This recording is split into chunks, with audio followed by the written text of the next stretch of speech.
On l'attendait éventuellement pour le 10 septembre, eh bien ce sera un jour plus tôt, le 9, le 9 septembre, la keynote de présentation des nouveaux iPhones.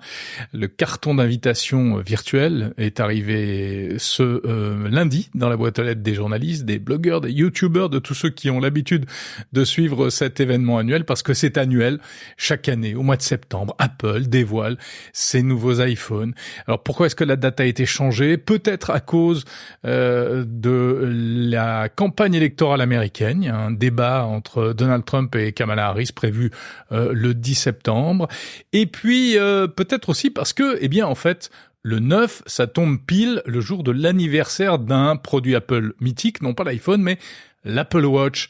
Et oui, c'est le 9 septembre 2014 qu'a été présentée l'Apple Watch, la toute première, et qui est sortie ensuite en 2015. Donc 10 ans pour l'Apple Watch.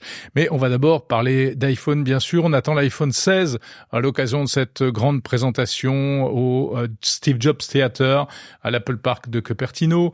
Alors à quoi va-t-il ressembler cet iPhone 16? Les iPhone 16 en réalité. Parce que désormais, depuis 2020, à chaque fois, il y a 4 modèles qui sont présentés simultanément. On ne s'attend pas à une grande révolution pour changer. Essentiellement des petites améliorations. Alors d'abord en termes de puissance technique, puisqu'on devrait passer à une puce A18 qui sera forcément plus puissante, toujours plus made in Apple, en tout cas conçue par Apple.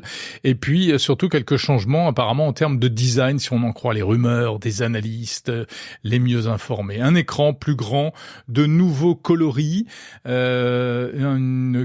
caméras, des objectifs photo à l'arrière qui seront alignés différemment, c'est-à-dire qu'aujourd'hui ils sont en triangle, eh bien ils devraient être, attention, tenez-vous bien, petite révolution, alignés verticalement.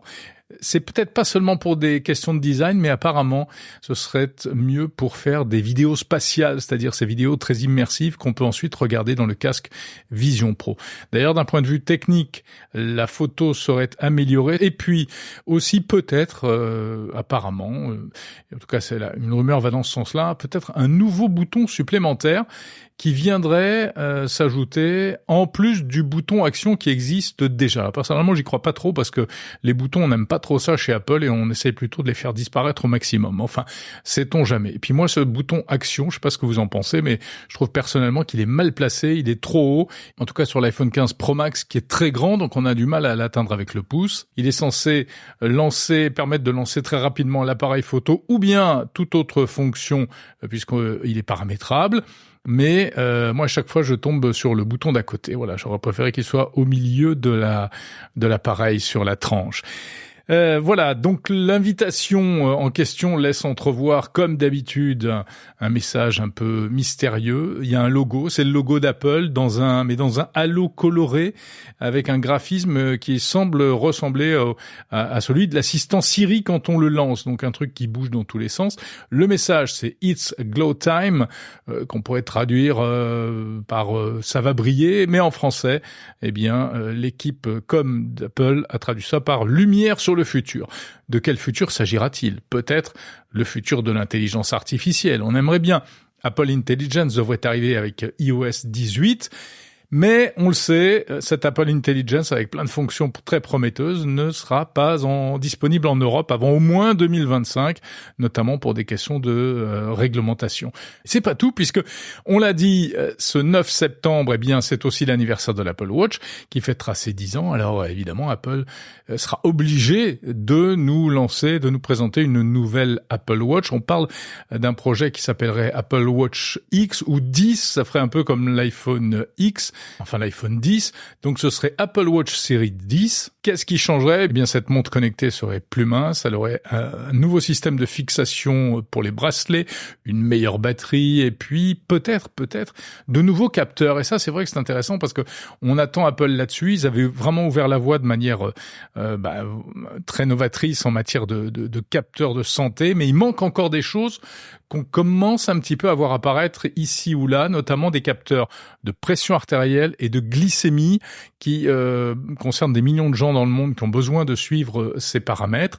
Techniquement, c'est assez difficile à élaborer, en tout cas des capteurs fiables. Ce n'est pas disponible sur l'Apple Watch, c'est disponible sur très peu d'appareils en fait, mais je l'ai vu notamment sur des montres chinoises. Voilà, et puis on attend aussi 2 nouvelles paires d'AirPods, les écouteurs, toujours selon la rumeur. Voilà pour les rumeurs, il ne reste plus qu'à attendre cet événement qui aura donc lieu lundi 9 septembre à 19h, heure de Paris. Salut, à demain.